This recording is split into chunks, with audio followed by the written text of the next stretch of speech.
What's good, y'all? Thanks for tuning back in to Air Traffic. It's your man Ian. We've got a long-awaited unboxing. Believe it or not, I placed the order for this in August, and after many months of waiting, here we go. So without any further ado, as always, go ahead and click that subscribe button. Make sure you hit the like button, share the video, and let's get into this pickup.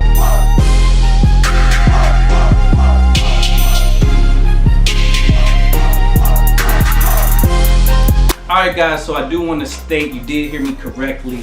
I did actually order this sneaker back in August. It was a pre-order, and with the guarantee of it being shipped November 1st, I believe.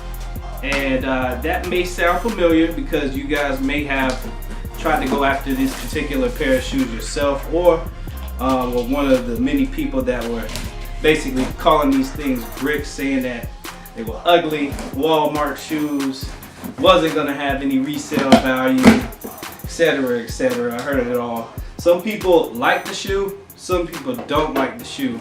I personally really wanted to get the sneaker in hand before I form my opinion. Do I think that the sneaker is gonna be my style? I'm not really sure. I mean, when it comes down to it, I'm one of those guys that likes to get the product in hand and actually see it. That way I can judge it for myself before I actually form an opinion on whether I like it or not. As you see, we've got the Adidas Yeezy Boost 700, same pull-out drawer box that we've seen with the V2 models. And of course, this one is coming from Yeezy Supply. And for those of you who have never heard of Yeezy Supply, it's basically Kanye's personal web store for all of his products. I mean, he had his jewelry up there, all his Yeezy season clothing, and even his Adidas collabs as well, as you can see.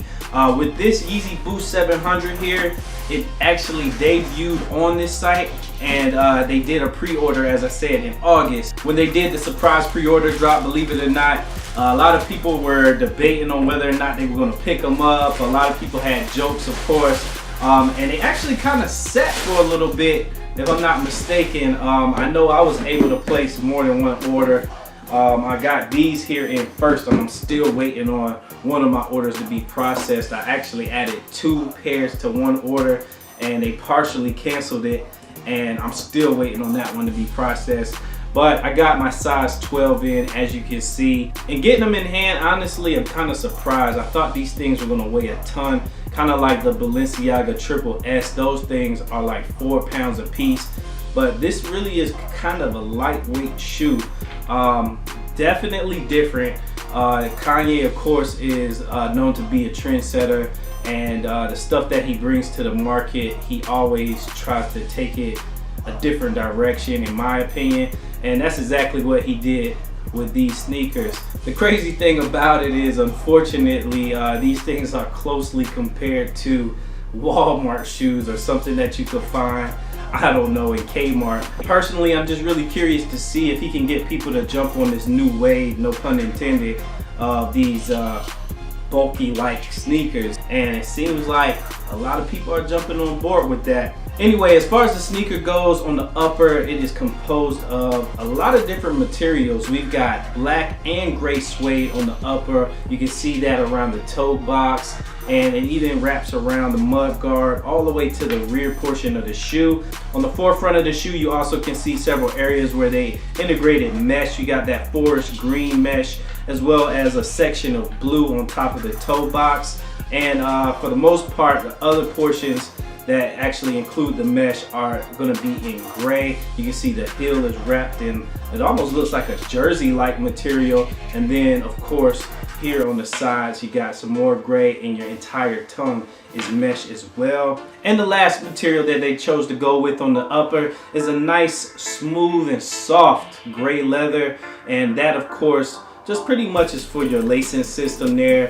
Leather, of course, is more durable, I guess, than that mesh or any suede would be. So I'm guessing they decided to overlay that mesh with these leather sections just to add more strength and durability. Since we're talking about that lacing system, let's go ahead and touch on these crazy laces that they decided to go with.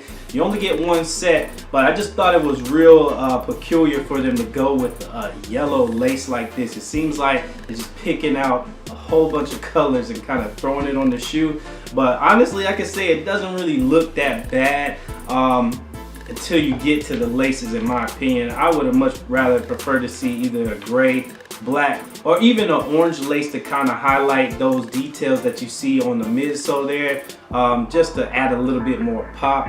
While we're on the midsole, it is extremely thick. Now I do want to say, in case you were wondering, the midsole is raised up onto the actual upper of the shoe. You're not standing on all of that there, so it's not a low cut shoe at all. Your foot is actually going to go down and fit into the sneaker. They definitely raised it up this high for design. Unlike with like the Balenciaga Triple S, you're actually standing on all three of those soles stacked up like that. In my opinion, they definitely did something unique and wild with this midsole. You've got your orange hits, as I touched on earlier, that are just kind of thrown in on both sides of the sneaker. You also have some kind of weird like splattered design in black on the front part of the midsole on both sides, and I'm not really sure why they decided to do that other than just to add more color. I mean, if you ask me, it's kind of just randomness, even back here with just this random swoop of black.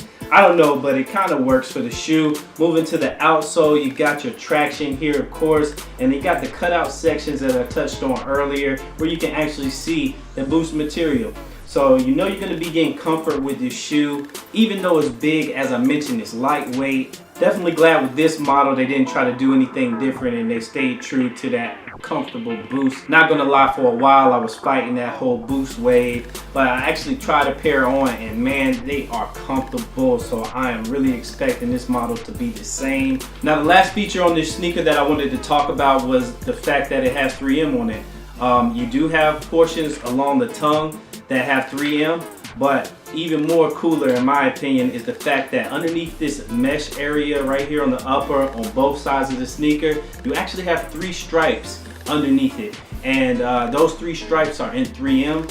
And the last area that you're going to see those 3M hits is actually going to be on the rear portion of the shoe. Underneath this suede area here with your circles cut out, there's actually a 3M sheet in there. So both of these holes will light up 3M.